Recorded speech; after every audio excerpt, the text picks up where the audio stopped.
Hello, everybody, and welcome back to You Can't Win. This is Tom here, and I'm joined by Don as usual. Today, we're going to be doing a Q&A episode, just going into the Curious Cat, seeing what you guys have been sending in to us, and answering to the best of our ability.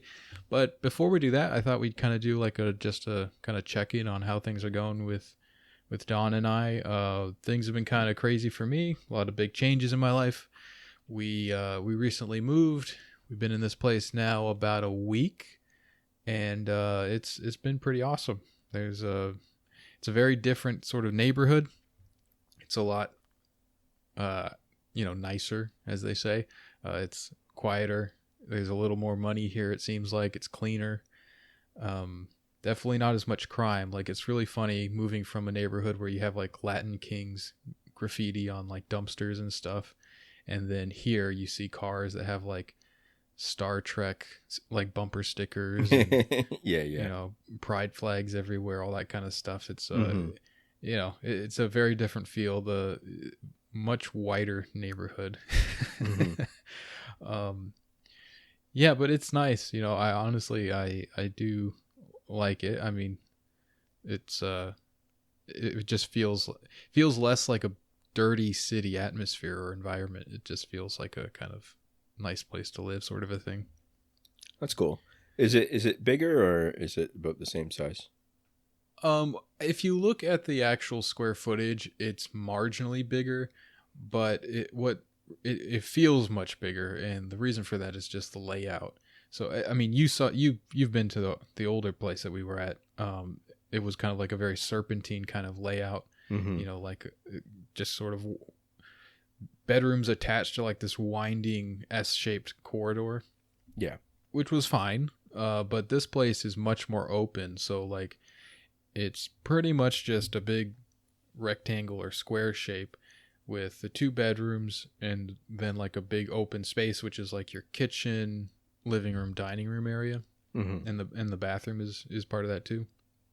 And it's just much nicer. I really like it. Our old kitchen was really small, so it was really hard to get more than one person in there, and even one person, it was kind of a tight squeeze. For sure, Like our fridge door didn't open all the way, and there was all kinds of funny stuff. Yeah.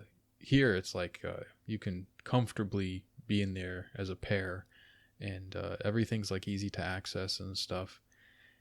And it's just nice. We actually have like a dining room, so instead of eating squatted down at a coffee table, we have like a dining room. That's cool. Proper table and chairs and stuff, like real human beings. It's great. That's cool. How about the neighborhood in terms of like amenities and stuff? Is it like are there like a lot of nice stores, a lot of things you can go to, like any community center kind of stuff, whatever stuff like that, or we're within walking distance of 2 nice grocery stores, which is great. That's kind of important for us. We're giving up our easy Aldi access, which sort of stings already. I can already tell we're spending more on groceries, and it's just kind of a pain. But it's nice to it's nicer stuff and a wider range of stuff that we have access to at these stores. So that's nice.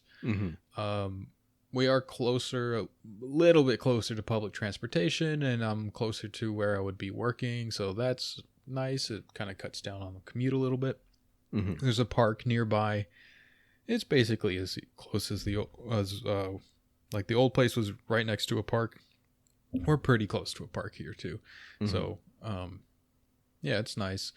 I guess one thing that is different is like if we wanted to go and have dinner at like a restaurant or something, the options are different. So like the old neighborhood would have more like there was a lot of like different kinds of like immigrant communities and whatnot in that area, which was really nice because I just sort of like being in a place where there's all kinds of different people, and it's not just like this sort of like I don't want to say gentrified, but like once you start to get to like middle class, everyone sorts kind of homogenize a little bit. Like these were like, they still felt like they had their own thing going on, Sure. And that's just kind of nice. I just appreciate that. This doesn't feel like that as much. So like in the old place, if we wanted to go out to a restaurant or something, there were tons of different options right around in that area that were pretty unique. You know, they were like interesting and unique, and we kind of like found some favorites and grew to like them and stuff. Here, there's you still have a lot of options. Like it's still Chicago, right? There's still like plenty of different kinds of people doing their thing here, but it just feels a little bit more of a samey sort of thing. It's a little bit pricier. I don't know. That feels like a minor downgrade in terms of that. But you asked about like a cultural centers or something like that, community centers? Yeah, just like anything else, like movie theaters or anything like that kind of stuff. Like anything other than just your. I guess don't you know guys. If there's a movie theater nearby. I haven't honestly looked around for that. Mm-hmm. But like I said, it is close to public transportation, so that's always like it's not too hard to get to one if we wanted to. Mm-hmm. Did you want to talk about your day at all? What you went through or your stuff? Or yeah, I guess I had a kind of an interesting day. We what was the first thing we did? I guess we went for a walk. We're close to a river, so we went down walked down the river, like through a little park area, and that was kind of nice. We went to a jeweler to look into getting some wedding bands, and they were really helpful. I was not expecting them to be as helpful and as not as salesman-y as they were. Like they were not trying to upsell us or talk us into stuff or anything. They kind of understood. We're just looking for really simple wedding bands, and I was trying to find something. Well, I guess we were both trying to find something with that wasn't gold, just silver. Not that we have anything against gold necessarily, but I can't wear gold as part of the Sharia. Men can't wear gold jewelry, so. But I got, it makes it cheaper apparently, so that's fine with me. Yeah, I'm fine with that. So apparently it's going to be quite affordable, like much less than I was expecting to pay. So that's a nice thing. But like they were just really nice. This store, they kind of like told us like, okay, well if you're just getting like a simple band, there's just a few things you need to kind of decide on, and showed us some options. And I mean, I really don't know much about. I've never worn any kind of ring or anything before, so like it was all just like, oh, that doesn't look too bad. Oh, I guess that other one also doesn't look too bad. Like I was pretty okay with everything. Yeah. But we kind of figured out something that seemed fine. Like I guess we were sort of aiming for like something that's pretty similar for the both of us. Yeah. So matching sort of deal. So just a simple band, like any jewels or anything like that? No, okay. just bands, at least for right now. Yeah. That apparently is like a Scandinavian tradition or something. I don't know if it's a Finnish thing necessarily, but that's what I'm going to go with. That it's a Scandinavian tradition to go really simple. Sure. And but you can wear jewels as like a Sharia thing, right? Can you? Or yeah, as long as it's not gold. I guess I think that's the case. This isn't something I've ever felt a need to look too closely into. Yeah. But my understanding is that gold is a no-no for men, but beyond that, it's okay. Okay. Because I know like there are certain like big rings are like a thing. Like that's actually a sunnah, I think, to wear like a big ring. So. So yeah, then what happened with the rest of your day? You got caught in the rain or something? Oh yeah, right. So it was really sunny when we left, and Tabs was like, "Well, it's saying 50% of rain. We might get rained on." And I was like, "Well, I checked my thing, and it said like 15%. So, like, phooey to you, that's probably not going to happen." Sure. And then while we were at the jeweler, it started just dumping, just pouring rain. And it was right around lunchtime at that point, so that immediate area had a bunch of restaurants around. So we were like, okay, well maybe we'll just pop in here and get lunch and wait out the rain and stuff. And that was actually like the first time we've ever been in a restaurant for like a year or so. Oh yeah, over a year. So that was a little. Tabs especially was more hesitant to do that, more reluctant.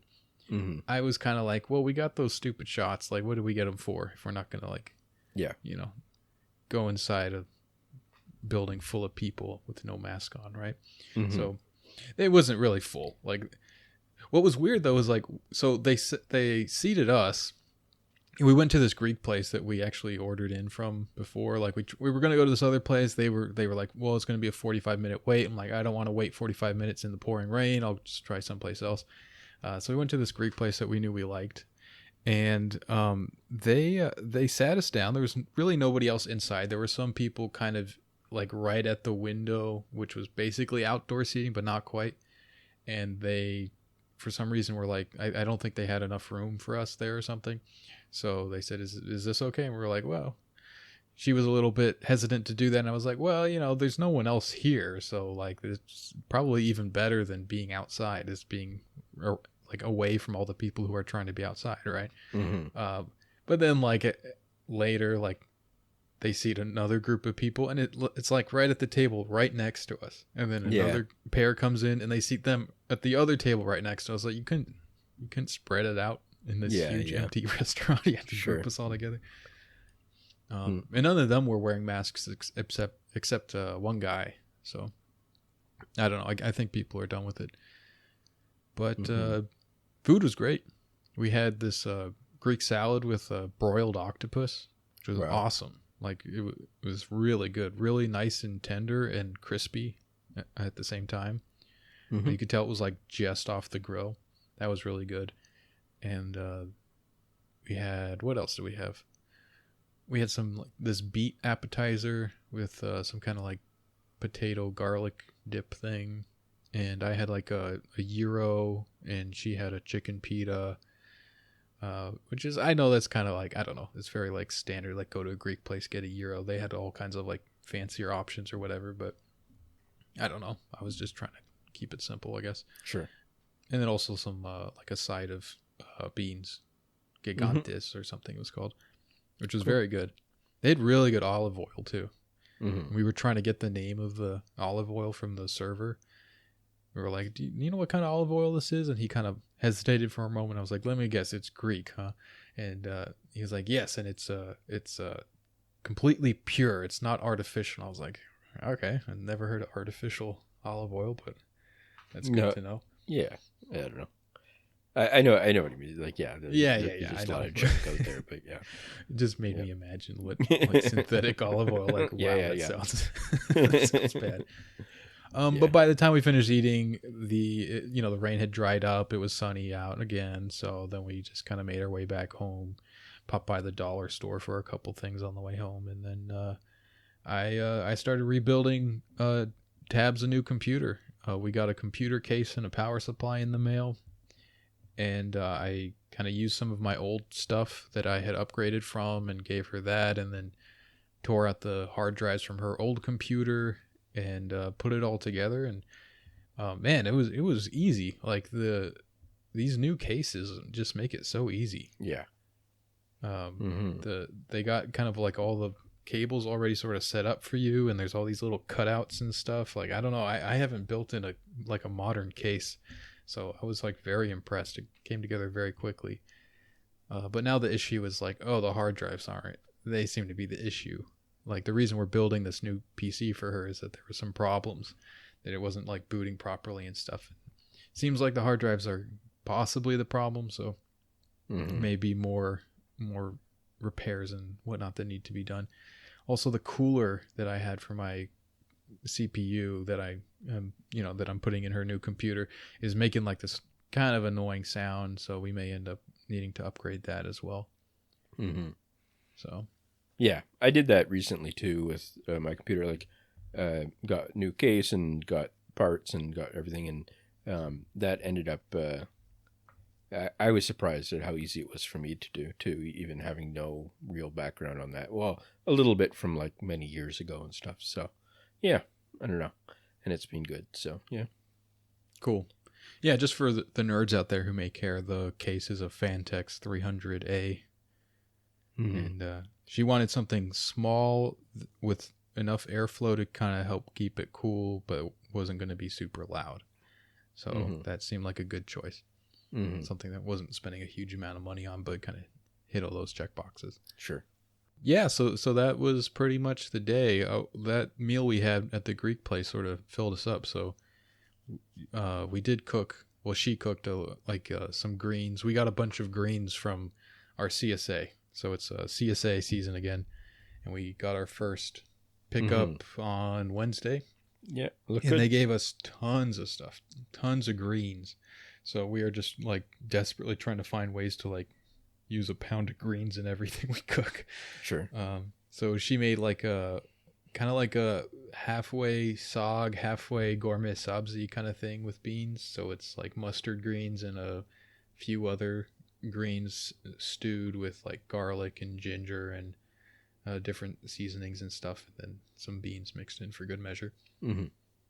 It was good. Cool. Yeah. Do you want to get into questions now? Yeah, sure. Yeah. Okay. What you got for us? So the first question is, I'm kind of a lapsed Catholic, but I've been getting into it again recently. I sometimes feel like I appreciate it more on an intellectual or aesthetic level without having actual faith, though. Are there tips either of you would recommend or books that which might be helpful? Thanks so much. Love the pod. So I guess that's to broaden the question a bit is like this idea of like, yeah, like there's people that are like attracted to faith in general, but they don't really have the underlying like commitment or belief or whatever. And they might feel like they're missing something or whatever kind of thing, right? Like they find it interesting, but they don't have that thing. I think I was like that for a few years or something like that, where me too. It was interesting, but it didn't like click kind of thing. And I think that the stuff that helped it click was reading about like saints and stuff like that, like seeing people's actual lives and how they were affected by it, and stuff about like all the different desert monks and stuff, like reading the ways that people, almost like the lessons, kind of like the moral lessons and stuff of approaching situations and stuff, and how interesting and funny that was. And then you kind of go, I don't know, for me at least, it was like, well, this isn't just interesting, it's also like seems very true at like a deep level or something like that. So I think that the thing that's happened to me kind of recently with this kind of stuff is I've been reading a lot about sort of like the history and sort of the like details of the theology and stuff. And I've had a kind of a moment maybe in the past week or two where I was just like, it's not about just trying to conform to some idea of what it's like to be a believer or something like that kind of thing. Like you kind of have to just, lean into focusing on what you actually believe and focusing on, what you think is, useful for you, and what like what you think, like what you think is true, other than just, well, this is true because someone else, sort of, like ratified it or something like that kind of thing. And that's difficult, but it kind of reminds me of like Hannah Arendt said stuff like thinking without banisters or something like that kind of thing. We talked about before, where like I think that there's something to that, where for me, I feel like I was in a process where I leaned into learning about the stuff, and I think that most religions too, when you kind of like learn about them, you start to see how the architecture fits together, and it's very easy to then go, because the architecture kind of fits together, to then agree with it 100% kind of thing or something, like maybe, or at least like to agree with a lot more of it than you might not otherwise or something like that kind of thing. So I'm kind of in a period now where I'm reconsidering a lot of like the architecture in terms of like, not feeling like I have to defend something just because it's part of a religion kind of thing, So I don't know. I find that like that's probably important too, where like I feel like a lot of people, when you encounter them, at least, they very easily like mesh with stereotypes about the religion or something. Like they lean into it in different ways. There's constant jokes about like, whether or not you fit with the exact model of the religion on different things, and kind of these social sort of like back and forth between different religions and stuff. And I really, really want to get away from that in a lot of ways, and just kind of be like an ecumenical, like Christian, just like overall kind of thing, like a believer in God overall, and not as worried about like participating in that kind of like fighting back and forth and endorsing things that I don't agree with 100% just because they're part of the religion or something. So, yeah. Mm-hmm. Yeah, I mean, I think it's important to go with the flow a little bit. Like, you're not always going to be interested in every single aspect of religion all the time. Like, some things are going to take your attention more than others, and it's important to be comfortable with that and just to kind of recognize, like, okay, now I'm more interested in the intellectual kind of side, the theology, the whatever it is, the history, the legal aspects. Like, that's good. It's good to kind of pursue that, and maybe at that point, things aren't clicking so much on a more like spiritual side or an emotional kind of thing or psychological or whatever. That's okay. These things kind of ebb and flow, and then sometimes it's going to be the other way. Which sounds maybe closer to what you're kind of feeling right now. Where it's more like I want to kind of connect with this more on like a fundamental level and not worry about all the debates and all that kind of stuff. Mm-hmm.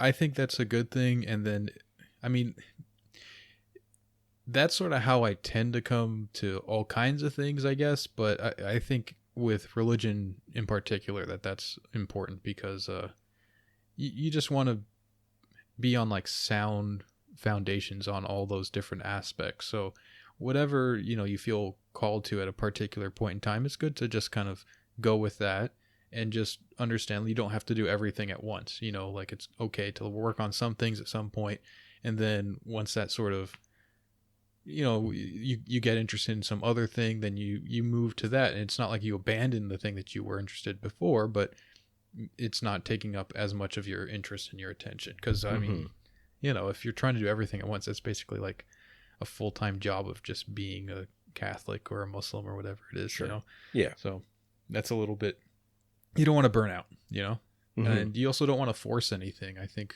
just kind of sincerity is like a really fundamental thing to faith, at least in Islam, and I think it kind of applies generally. Mm-hmm. So yeah, I would just kind of advocate that. I like the idea that you had of like reading about saints and stuff. I think we did a Patreon episode about this, about a book called The Signs on the Horizon. That was a great book. I mean, that's more Islam focused, obviously, but it's very similar, except that it's like contemporary. So it's like this guy, it's sort of half travelogue and half like just like it's little vignettes. It's not like exactly like a single coherent long form narrative or anything. It's just like these little experiences he had with different people and how he kind of like took away something from each of them, learned something from them, and how he kind of felt that these were all different, like friends of God is the term that we would use in Islam, which is essentially similar to a saint. So yeah, I think seeing what people who kind of seem to be doing it correctly and what that actually looks like in reality instead of like in theory is very helpful. So whether that means reading about them, maybe people who you can just talk to or just be around, that's I think even better. Mm-hmm. For sure. So yeah, I would say don't worry about it too much. Just things will click. Like I think if you feel like you just don't, some people feel like they just don't have the capacity to believe, or they just can't believe. I don't believe that. I think everyone is sort of meant to in the, in an ultimate kind of sense. So it just doesn't mean that it's going to happen all at once or just because you want it to. It kind of has to. It's up to God to do that for you. So just stay open to things and don't try to force anything, and it'll happen. You don't need to worry about it too much. Mm-hmm. So the next question is, what is your favorite historical example of power changing a person? So my obvious examples tend to be, like socialists to get into power or things like that. Like, I think that like, there's, but it's hard because it's one of those things like, does it actually change them, or is it like, something they were that person all along or something like that? But I used to be very interested in that kind of like reversal that would happen where people would, take power, promise that they were going to implement socialism or something like that, and then,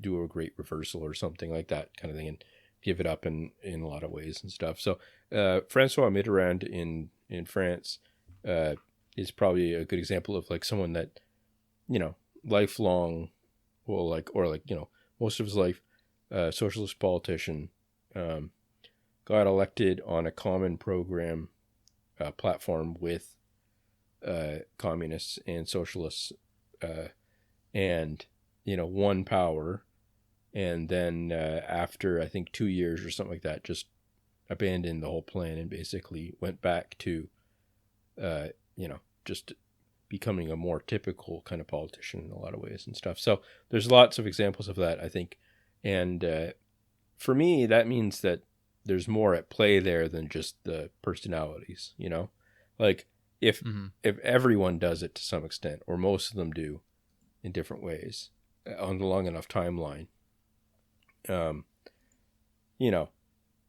that says more about the structure of the situation than just the opinions of the people involved or something, I think, for me. So yeah, definitely. And in terms of, like, it's hard to think, because I think a lot of them are probably just very obvious examples, like like Stalin or something like that, and he was probably one of the few people that, in my mind, like doubled down basically, and was like, put into a position where building socialism was, most people were like thinking it was just basically impossible to do, and he was like, nope, we're gonna do it, and then just like plowed ahead with and it ended up being pretty brutal what ended up happening in that transition. And I think that was probably a good counterexample for a lot of people of why they couldn't just model themselves on that. But like, I don't know. I think, but people, so it's kind of funny because like people use that as an example of power changing it, because he obviously, was like in the stereotypical vision, he was sort of like a bland bureaucrat who ended up becoming like a tyrant kind of thing. And, there was a biography of him called something like Revolutionary Jacobin or something like that kind of thing, or whatever, like something along those lines, where he probably did think of himself as like a French revolutionary kind of figure of, getting into power, being forced to basically like exterminate the opposition and stuff like that. Like, I think he thought of himself as being a very, very extremely radical, rational person, scientific person. And so anyways, I think that's an interesting example. I don't know. Yeah, Stalin is definitely one of the first people that come to mind here, although I wouldn't put him as like a person who changed. I think it's more like someone who, he was just in extraordinary circumstances. So like, did he change as a person because of it? I don't know. I think it's more like just the person he was approached that set of circumstances in the way that, that kind of made sense to him. Yeah. I actually see him as someone who didn't change very much. Yeah. So it's almost like who surprised people, maybe, is the question in some ways, right. like who turned out to be someone that people didn't expect, maybe, in some ways. So, yeah. As far as like people changing, I mean, that's a difficult question to answer when you don't know the person personally. Sure. But the names I came up with was Hugo Chavez, Fidel Castro, and JFK, and Malcolm X. Even though Malcolm X technically didn't like achieve power in the way those other people did, I think that he definitely became like a leader in a more prominent kind of way. And I mean, that's the most positive example I can think of is Malcolm X. Hugo Chavez is very interesting, I think, because very similar to Stalin, I think, but maybe more of a big more emphasis on him having like a strong say in what was going to happen. Because the thing with Stalin is that whoever was in charge, it was going to be brutal. It didn't matter if they were left wing or right wing or whatever. It was going to be a brutal period. I mean, World War II was not going to be like a fun time for whoever was in charge, you know? Yeah. So that's kind of difficult to sort of like really put on Stalin's personality changing or something. Hugo Chavez, though, became more like convinced about socialism as a revolutionary thing and the necessity for it for his people and all that. Sure. And it's just kind of interesting to see him go from like this military commander to like a politician and the way that he approached it. Castro is kind of similar. Yeah. Like Che and Castro, I guess you can kind of put them together. And then JFK, I say him because I think he definitely changed, you know, like he seemed to like in a way that, like, obviously not like a radical sort of leader or anything, but it definitely seemed like he had some ideas about what he wanted to do and to achieve through, like, you know, pretty standard status quo sort of like liberal reform sort of a thing, and kind of like it seemed to scare a lot of his opponents. And I don't think he was going to go much further than like you know, just trying to approach it from like a, you know, just the typical reform kind of thing. But it did seem like whatever he kind of learned as he became president did sort of like change his view of how things work in the world and stuff. So yeah, I guess it's good that you gave some positive examples, because when I see the word power, I tend to think negative. And yeah, and that was but what's funny about that, every example I could think of that was like that was like a negative, it was not really that the person changed. I mean, I wouldn't say that I could definitively say like, oh, they changed once they obtained power. It was, you know, I guess I would just assume that anyone who becomes some kind of like tyrant always had it in the back of their mind on some level that that's what, like, or at least they weren't fully sincere. Because it's a big effort, you know, to try to take power. And if you are really committed, I don't know, I just don't buy the whole idea necessarily that just someone's going to just become like corrupted as soon as they actually have a taste of power or something. That just doesn't make that much sense to me. I tend to look at the other way. I do tend to think that, like, I don't know. I don't trust anyone who wants power to any extent, generally. Yeah, well, me neither. But Sure, that's what I'm saying. Like, they're already from the get-go. Okay. Yeah. You know? Okay. Yeah. Okay. What's a bizarre retrograde superstition that one of you believes that the other does not? Well, there's the obvious answer to this, I guess. Yeah. We'll just leave that one aside. I think one that probably counts for me is that I don't eat seafood. Yeah, that is odd.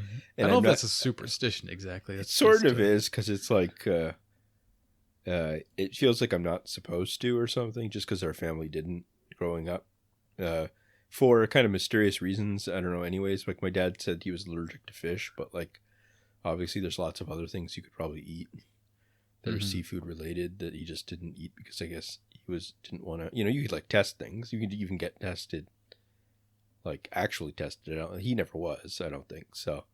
Yeah. Yeah, so I don't know. I just never eat it. I've had fish like a few times, but like, yeah, like I don't know. It's just one of those things. Yeah, I mean, really, because of OCD and stuff like that, I probably have hundreds of these things that are bouncing around upstairs. But like, yeah, I don't know. Yeah, I don't know. I'm not a particularly superstitious guy. There are some things that I do get in the habit of doing a certain way, but it's not like I think something bad's going to happen if I don't do it. It's just like I'm just kind of routine oriented. I don't know. Okay. Yeah. Well, I'm not sure if there's anything else that I was thinking of on that one. Okay, so do you guys live with any regrets? Is there a parallel Don / Tom life that you wish you had lived instead? I don't know. The most typical kind of regrets I get are just those like when you can't sleep and it's 4 a.m. and you think about something stupid you said in the 7th grade or something like, Yeah. that kind of stuff. That's not like a real regret. I guess I kind of wish I hadn't wasted, like, quote unquote, wasted so much of my time and stuff in my 20s. But that's a hard one to really, I don't know. I was figuring life out a little bit, so it's hard to kind of think of it as like time wasted. Mm-hmm. But it probably would have been a good idea had I, like, I don't know, figured out some way to make money. Mm-hmm. Probably would have been a good idea. There's a little bit of that. Yeah. I don't worry about it too much, but yeah. Yeah, I would say, I mean, it's pretty obvious for me, but like I would try to get help early on, like in my teens or like early 20s, like just, commit to that pretty quickly and just, and also very, very, outline to my family kind of like what I was thinking and feeling and stuff like that at the time, so that I'm not like, spending many, many years, sort of like figuring things out and then slowly teaching them about my limits and stuff like that kind of thing. I think that probably would have been a lot better in a lot of ways. But like, I don't know, and then same as you, kind of like in that, like, wasting time on junk and stuff or whatever. Being more careful about like food and stuff like that. Yeah. But like, otherwise it's like, yeah, I don't know. I feel like, I mean, there's not much you can do with regret other than just kind of like let go of it, I guess. Like, you know what I mean? There's not much like, you can just kind of like use it to maybe say, okay, I'll try to do this better in the future or something, I guess. But like, that's about it. Right. Yeah. Like, some people who are like a little cocky or overly confident, maybe they have that like no regrets attitude. It's like, oh, you've never made a mistake. It's not really that, right? Like regret and acknowledging a mistake in the past are two different things. So having a regret is like, it's a little bit pointless, really. Like, acknowledge your mistake and then like do what you can in the future to do better about that, I guess. You don't need to beat yourself up about it. I don't know. I guess that's one thing that religion kind of teaches you is like, repent, you're taken care of, move on. No need to, focus too much on it. Sure. If you went back in time, do you think you could use your superior knowledge of futuristic tactics to win World War I for the Axis powers? You would solve the Israel-Palestine conflict in a way, So yeah, World War I. Okay, number one, I don't think they were called the Axis at the time. What was it? Was like the Triple Alliance or something like that, or like Entente or something? I think you're right. Yeah, I mean, I think I think people today sometimes refer to the Axis. Okay, but yeah. Yeah. Would you? I would never fight for the Hun. I don't know. I would never like. Or is it like the Axis? Oh, was the Axis like the other side? Was that like the Entente in World War I? Like the. I'm thinking Russia, Germany, Austria-Hungary, Ottoman. I don't even know that much about World War I. Like, to be honest, because Russia fought Germany. Oh, that's right. Well, there's a lot of side switching and stuff too. No, I think that like, yeah, I would not fight for Germany. I don't know. That's one of my like bottom line rules. Do not fight for Germany. Yeah, you're on your own, Krauts. So I feel like, obviously, I mean, it says futuristic tactics to win World War I. So there have to be talking about Germany and what futuristic like cyber hacks? We're gonna hack the, I guess, like telegram lines. I guess tell them to like use tanks or something, or like I don't know. It's got to be some. Yeah, I don't know. I think it's just a standard history thing of like, you know, you show up with a bunch of M16s or something like that kind of thing. I don't know how to make one. I mean, I don't know Yeah. how useful I would be.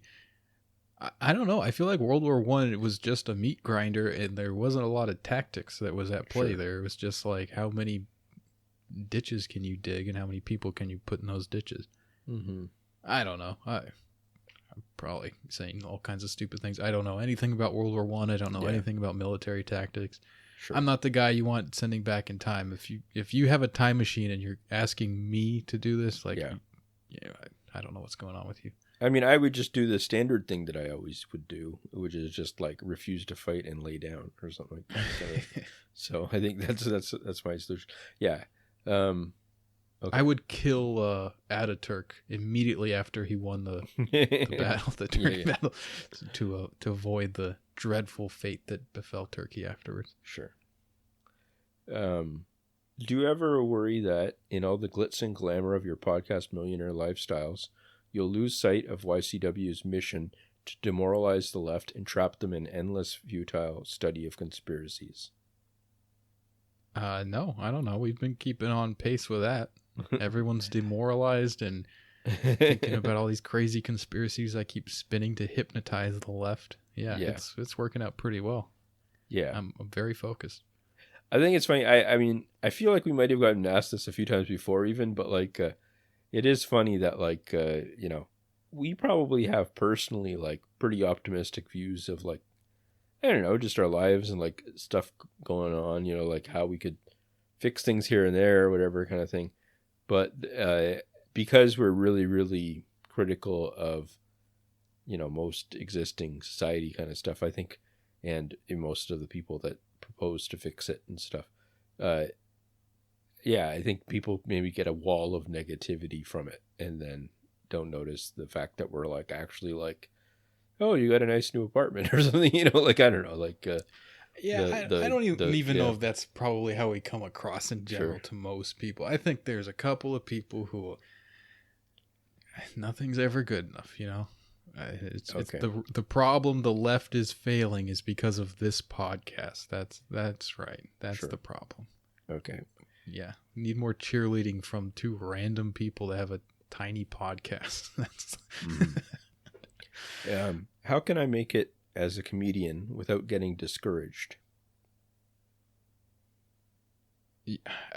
I don't know. I have no idea about the comedy industry. I've never tried to do stand up or anything, but my impression, you know, is that it's you got to have a pretty thick skin and be able to take it, you know. Yeah. So you should be discouraged and just move through it, like. Yeah. I mean, if you look at almost any of the comedians that are famous, I mean, there's always, you know, a handful of people who just, you can tell early on are going to be like superstars in different ways or something like that. Like if you see like a young Eddie Murphy or something like that, you're just like, okay, yeah, that guy's going to be a huge star. I mean, he already is, but like, you know what I mean? Like at the time you're like, okay. Yeah. I was actually just watching a thing with Seinfeld and Eddie Murphy. Yeah. And Seinfeld was talking about when they saw Eddie Murphy, everybody was just terrified because he just exploded like nothing they had ever seen before. And that it was like, and nobody since too. So yeah, I think that's a pretty rare thing that you can't expect that for yourself. I think if most comedians that you've seen just are plowing through years and years of hard work kind of thing, or like not hard work because it's like, you know, I don't want to I don't want to give it that kind of thing. Like sometimes people kind of like pretend it's like a working class job in some respects, but I think it is more if you want to do it well, I guess is the thing. And like do it well, is it like, you know, you just got to be on stage a lot. You got to listen to people that tell you when you're not funny and stuff and try to fix it and, you know, work on stuff and take it seriously, I guess. And, you know, just work a lot, I guess is the thing. I mean, this is my like not knowing stuff, you know, like I'm just a random guy too, but like, and then, you know, and put yourself in places where people will notice you and stuff. But I mean, it is also one of those things where the sort of dirty truth side of it, which I think people are well aware of now, but like, is that most of the people that are famous in this kind of stuff have some reason why they are allowed to fail or something like that, or have some reason why they have access to the kind of roles that a beginner needs and stuff like that. And it's because, their family's rich, or they are part of the entertainment industry already because of their parents or something, or stuff like triple that. parentheses, part of the entertainment industry. Sure.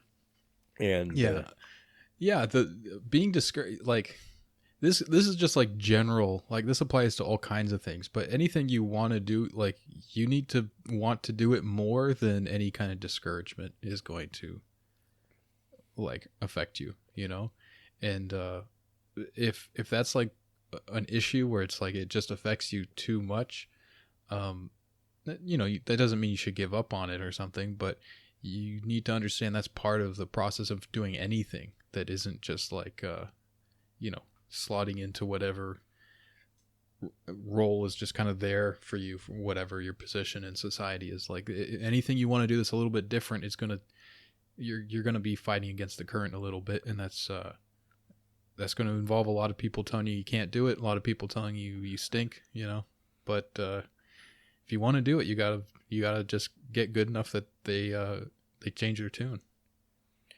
Yeah, I think that that's true. I think that also it depends on what you mean by comedian in a way too. Like there's probably there's a lot of people that can be doing comedy like stuff that aren't necessarily the ones that are going to be on stage all the time. Yeah, TikTokers.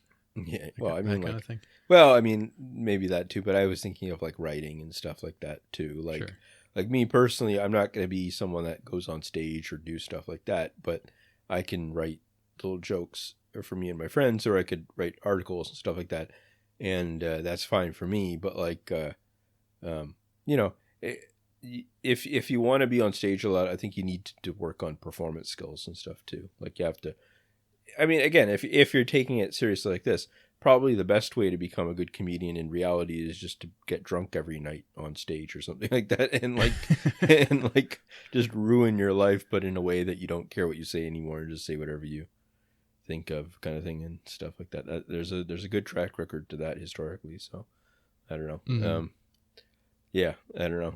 Yeah. One thing Seinfeld said in that thing was like the material that you see, it's the only thing that comedian can do. Like, so someone asked him about like, do you ever try doing more character stuff, or like how do you decide whether you're doing like more observational thing or more like characters or more like this or that? Or he was like, whatever you see someone doing, that's the only thing they can do. That it's just that they don't make a decision about that. They just realize, oh, this is something I can do, and they are just trying their best to do that. Yeah. It's not easy to even do that. So like that's pretty much it.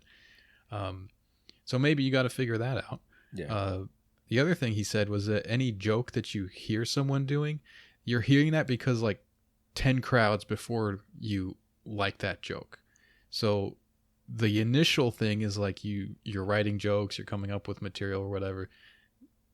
That comes from what you like as a comedian. Like you kind of try to do something that you like because that's going to be the stuff that comes out the best, right? Like something that kind of comes from the heart, something you're just like trying to like, okay, what's hot right now? I'm going to try and write jokes about that. And that's going to be very obvious, I think. But if it's something you like, it's going to be a little more honest, and that's going to work a little better. But you come up with enough stuff that then you realize like, okay, now what do other people like out of that section of things that I've come up with? And then that ends up being your material that you run with. And then that you just do that, and you do that to everybody. And if it's a good enough joke, enough people will like it, that it's a good joke, and then you end up telling it. Yeah, there's this series of interviews that Larry Wilde did, which I think are compiled in a book, but also you can hear them on different streaming services. I'm sure they're on YouTube and stuff, and I know they're on Spotify or something like that, or Apple or something.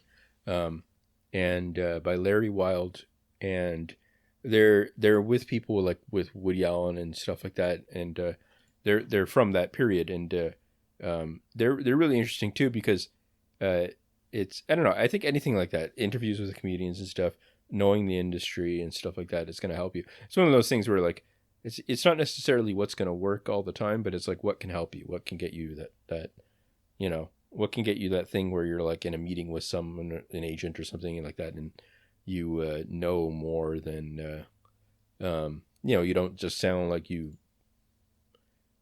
a complete outsider or something like that kind of thing. So I don't know.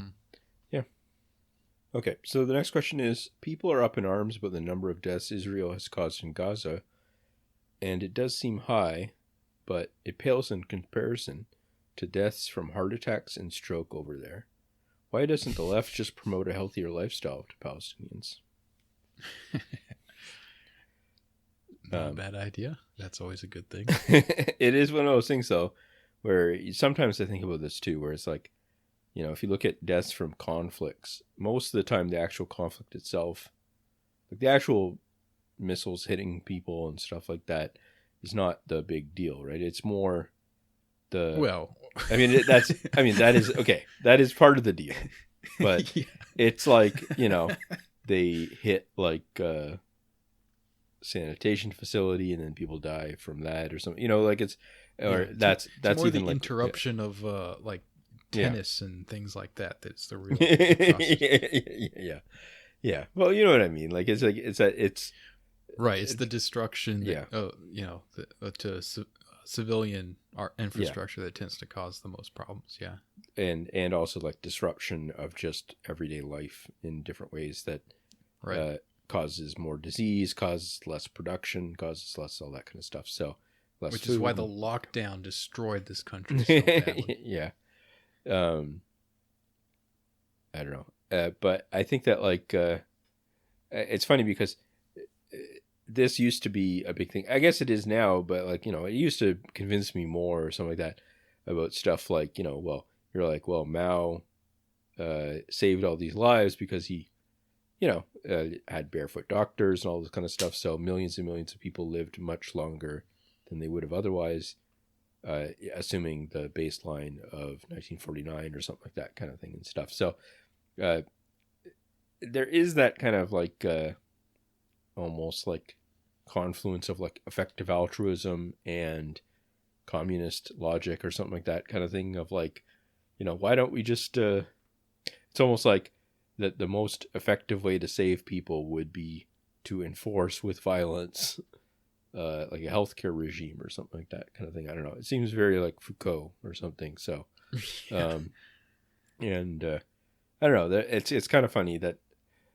one time I was taking a class on terrorism in history class, and in Pakistan, in Madras. no. So I wrote the worst proposal for a paper that I've ever written that actually got rejected. She said, "No, you can't do that. You gotta do a different one or whatever." And but it was based on this logic because I was in economics and I'd taken some history and stuff, but not like an upper year history or anything. And my suggestion was basically, so this was probably like 2006 or something like that. So I was talking about like the effects of the Intifada and stuff like that or whatever, right? And I was saying that like if Israel had basically given $1 billion a year or something like that to Palestinians to sort of keep them happy. Now, you got to understand, I knew nothing at the time of what was going on or anything like that, really. I'm just learning about it. So I was like, if they had just given them, I said, that would be much more offset by the fact that like tourism went down during the Intifada or something like that kind of thing. I was basically trying to argue that like peace was so efficient that any gains from, any sort of like peace was always going to be much more efficient than like, emphasizing conflict or something like that. And I had like there was some, I don't know, like news article about it or something, or maybe I was criticizing something about it or something. I think Paul Krugman actually had like an article. So it wasn't like just completely out of thin air, but it was pretty close. And, yeah. So anyways, that reminded me of that too, where it's like, why don't they just do that? And it's like, I don't know. It's one of those things where it's like, it might be true at some basic level, but then it's stupid because it doesn't account for the actual situation. But then it becomes like true again at the genius level. Because it's like, right. it's like, yeah, they should. Yeah, the fact that like Israel is not like a great destination for tourism uh actually is a huge problem or something like that for them, you know, like as a country. Mm-hmm. And anyways, so yeah. Yeah, I always picture the Trailer Park Boys meme of I'm gonna give you $100 to fuck off thing. Yeah. That's kind of what you're proposing. Sure. Yeah. Yeah. Yeah, the thing with Mao is like, I'm sure that he was a pretty substantial factor in the benefits of, those kind of humanitarian numbers going up and all that kind of stuff.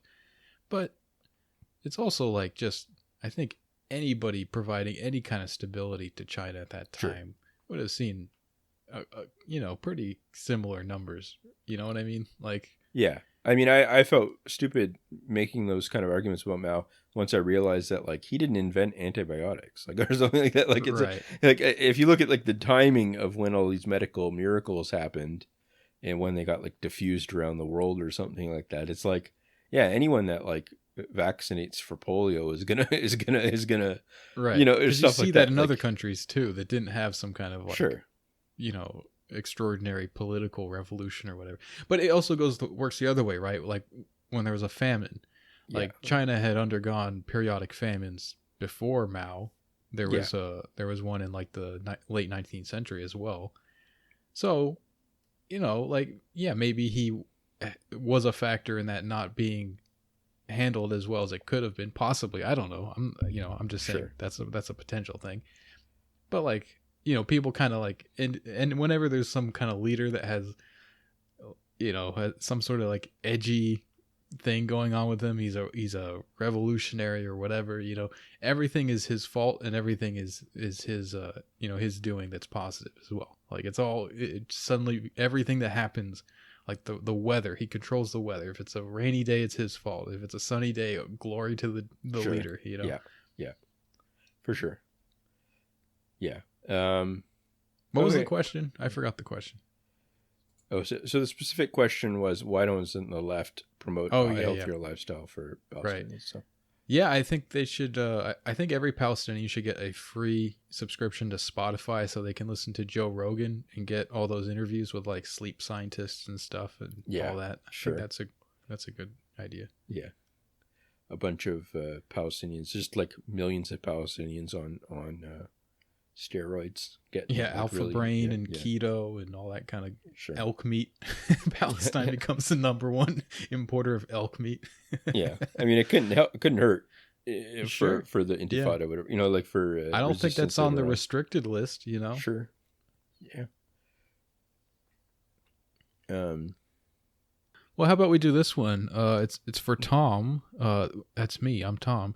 As a person born into following Islam, I always found converts were the most annoying Muslims. They often are the ones who lecture me about some hadith or make really sure everyone knows they're Muslim. Why do you people do this? Why can't you just be chill? I've seen this spoken about online. I have never seen this in practice. In my own experience, I've never known this to be true. So I don't know. I don't think anyone would know I was Muslim unless they I told them or something. And I don't really go out of my way to tell people. Even like when it comes like, I don't know, someone's got like ham or something, they're offering me ham. I just say no thanks, or like I don't eat pork or something. I don't really mention like, do you know why I don't eat pork, or do you want to hear the story? I am not really interested in doing that. I think there's people.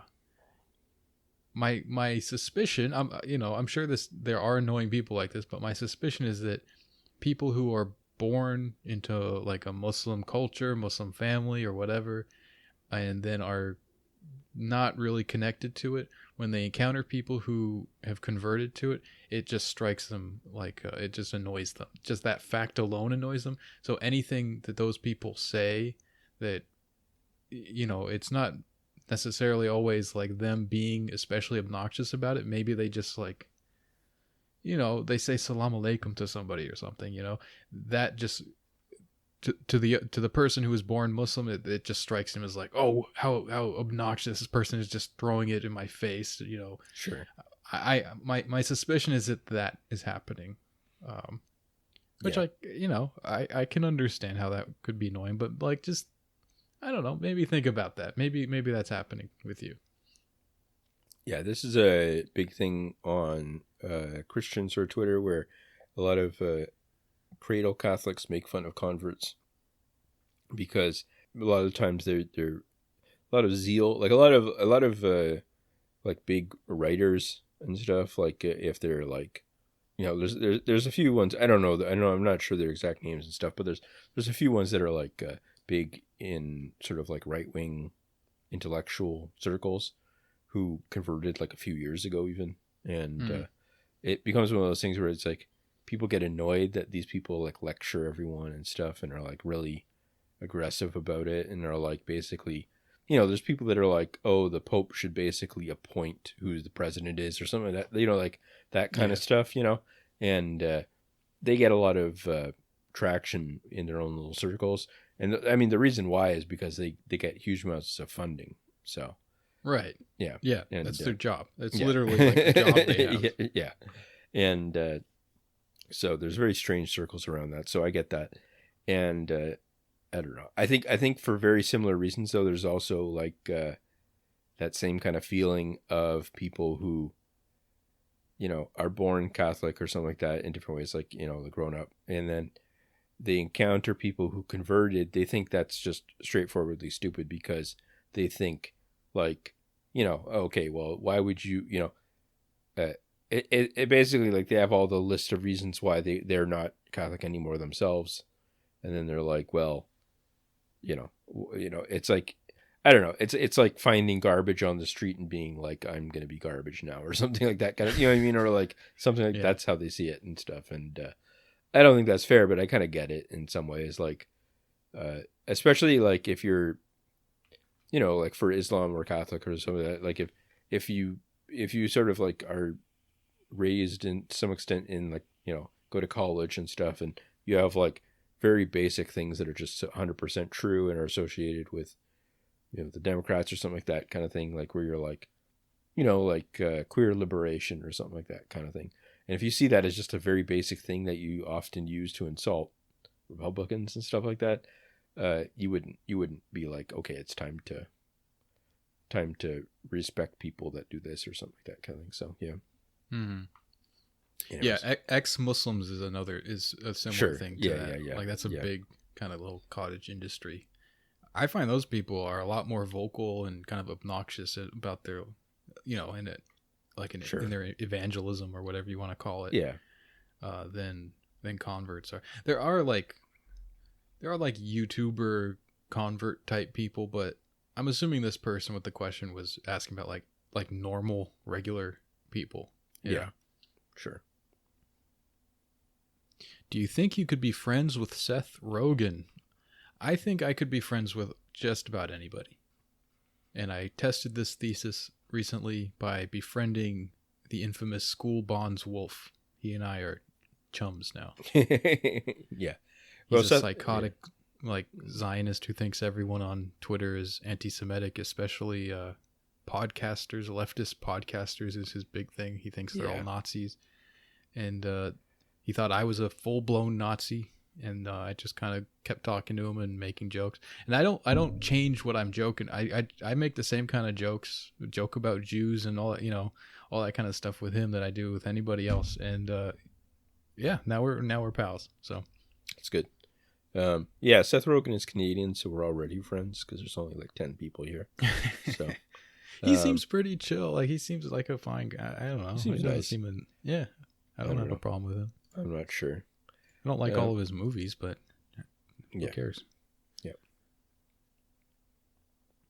Oh yeah, one thing, American Pickle, and like that one movie that he came out with like last year or whatever. I haven't even heard of it. It's called American Pickle. Yeah. So what it is, I think he plays both himself and an ancestor of his that like fell into a pickle jar 100 years ago or something, and was pickled, and then he like is brought out of the brine or something like that, and is like in contemporary New York.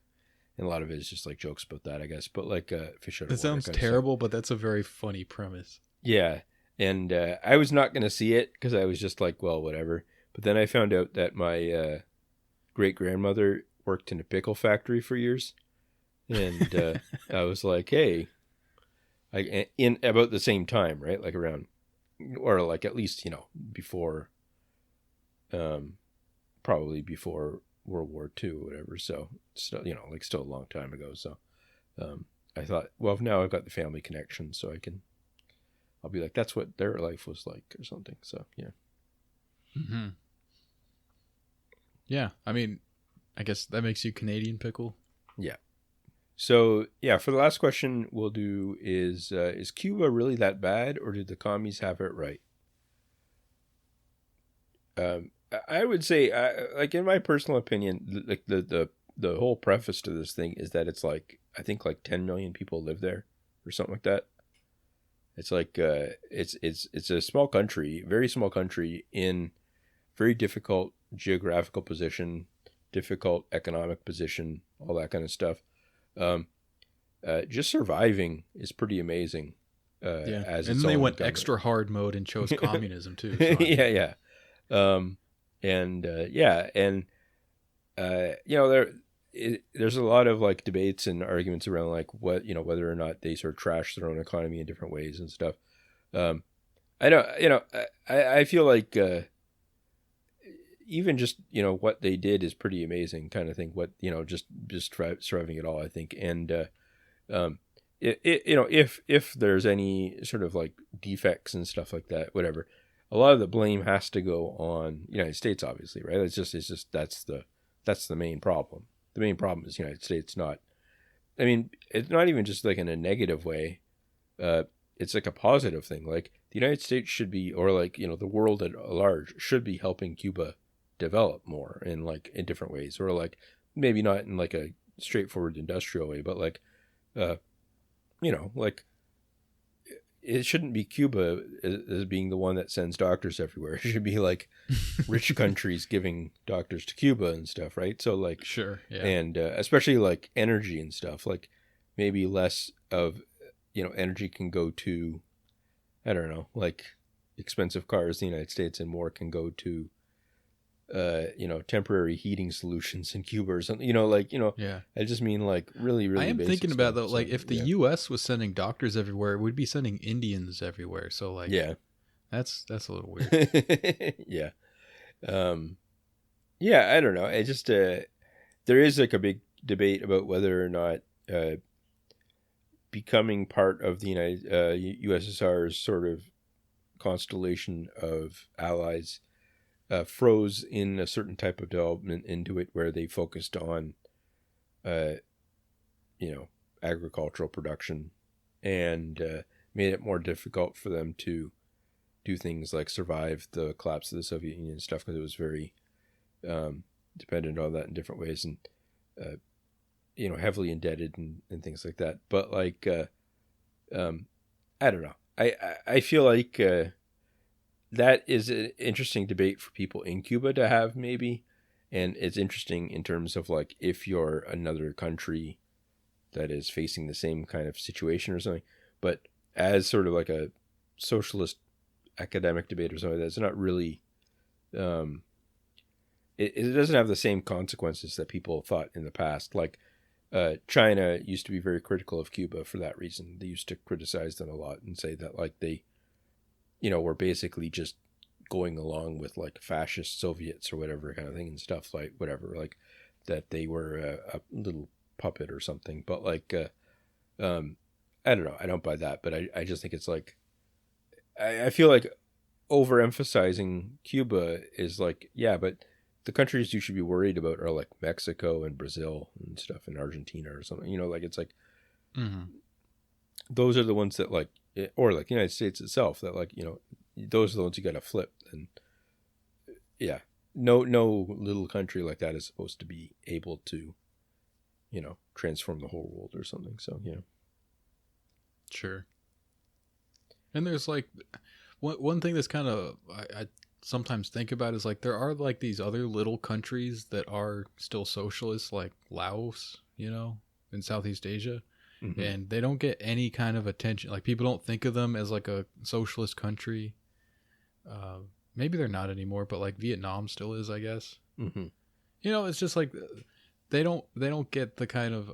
I mean, they're about a socialist like mechanically the way like China is, right? Where it's like technically they have like a one party state or something, but like they're still kind of like playing ball with everything. Yeah. But like that's, I don't know. Cuba isn't that different. It's the embargo that makes them kind of like, sort of a special circumstances, so they react to that. Like if that wasn't the case, I'm sure they would be the same kind of like nominally socialist, but basically just kind of playing ball sort of thing, like everybody else would too. Yeah. So, well, I mean, in the last few years, they've also done a lot of reforms, right, to encourage small business and different types of business, and it will be very, very different 5-10 years from now. I really wanted to go maybe around 2010 or so. I really wanted to go because I felt like things are going to be so different, 10, 15 years from now, that it would be interesting to kind of compare and stuff. But like, I don't know. We'll see. There's a lot of controversy around this right now, but, it's hard to kind of find good, I don't have the interest to kind of do a deep look into it or anything, that I used to. So, yeah. They should do the thing that El Salvador is doing with Bitcoin, and then we can call them BitCuba. Okay.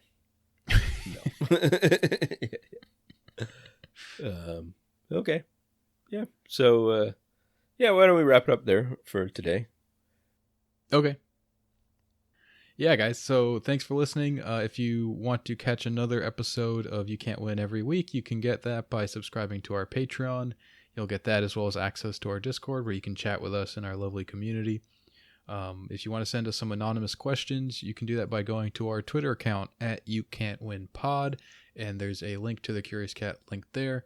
You can send those questions that way. Thanks for listening, and we will catch you again next week. Thanks, guys. Bye.